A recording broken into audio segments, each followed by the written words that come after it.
সবাই।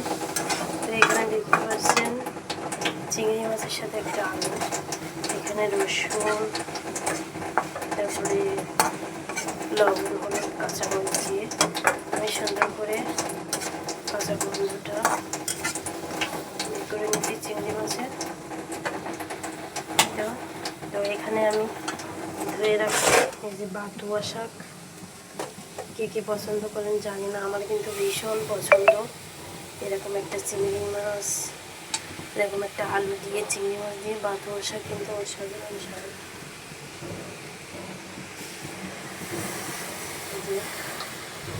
এটা খেতে কিন্তু খুবই অসাধারণ। তো আমি এরকম দিয়ে ভাবে বসাই নিচ্ছি।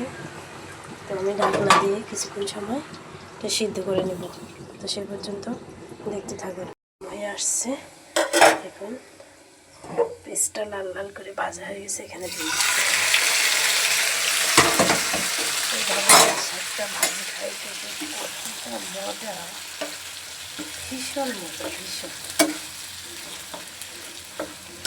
ভীষণ মজা করে একটা খাবার। এভাবে এই শাকটা ভাজি করে খাইতে পারলে আলু দিয়ে ভীষণ মজা। তো কেমন হয়েছে সবাই কমেন্ট করবেন, আর ভিডিওটা ভালো লাগলে লাইক শেয়ার,